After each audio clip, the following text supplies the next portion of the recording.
It has been a long while since I last spoke about Lost Ark. I think about 2 months. It was back in January when I discussed how Smilegate had no real intentions of bringing the game over to the West, at least, for like the foreseeable future. But there have been a lot of updates made over the last 2 months, and I kinda want to just take a few minutes and talk about those. So as you should be currently aware, Lost Ark is released in South Korea and in Russia. The South Korean version of the game requires a social security number and a VPN to play, while the Russian version only requires a VPN. Naturally, most English-speaking players opted to play on the Russian servers because it is just that much easier. These updates are only pertaining to the South Korean version of the game though. Quick FYI, if you're looking for a VPN to use to play a Lost Ark, I would recommend Exit Lag. It's what I use to play Lost Ark, Ascent Infinite Realm, and what I will be using to try out Blue Protocol's Japanese servers during the closed beta. Now, first and foremost, Lost Ark has joined the Battle Royale genre by introducing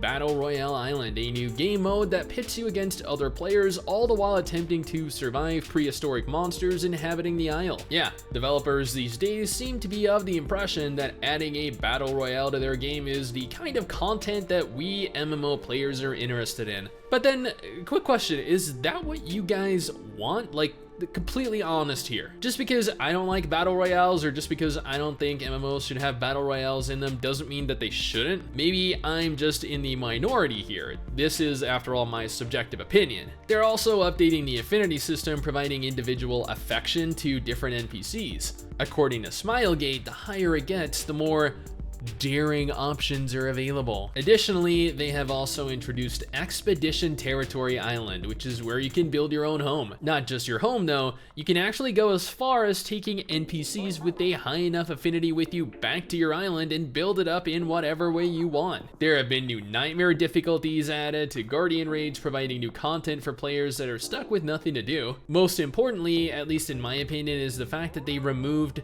gender locking. Each gender is going to be able to be each class now, and each class will henceforth play slightly differently depending on the gender. This is kind of how, I guess Black Desert Online does things, and I think it's a solid direction to take the classes. A brand new 3-part underwater dungeon was added called the Gate of Paradise, consisting of 7 bosses total. Since Season 2 just started, there are a plethora of changes made to PvP as well. More specifically, alterations to Simile's Battlefield and Island Wars. They then touched on additional features they plan on adding going into the future: a functional cross-server group finder, avatar presets, additional customization options in the way of hairstyles, and more. Not specifically related to features though were the announcements of a brand new continent, Papunica, I don't know, I'm looking at the word and it looks like Papunica, but I don't know, that just sounds so weird. But it will be accompanied by 2 completely new classes. The classes themselves are unconfirmed currently. We don't even know if they're going to be melee or ranged. However, it's worth noting that both are being worked on simultaneously. There's no word or follow-up on anything pertaining to an English release currently. At present, they're still very preoccupied with not only working on additional content to keep their South Korean players happy and busy,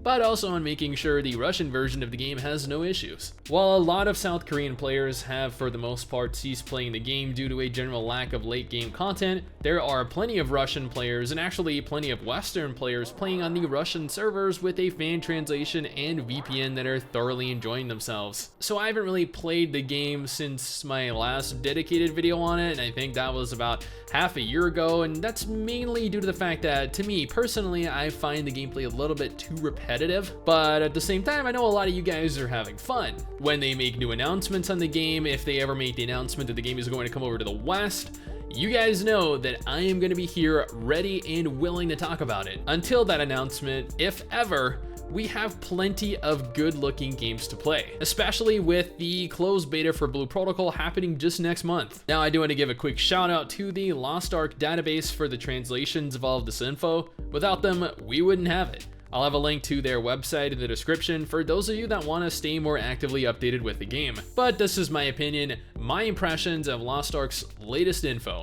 What do you guys think though? Let me know down in the comments below and let's talk about it. Anyway guys, that is it for me. Thanks for watching. Hopefully you enjoyed the video. Don't forget to subscribe for more content like this, and I'll see you all next time. Peace. Whoops. Yeah, you guys didn't see that. Someday soon, I'm gonna make it. Yeah. All hard work's gonna be worth it. Ooh, everyone who didn't believe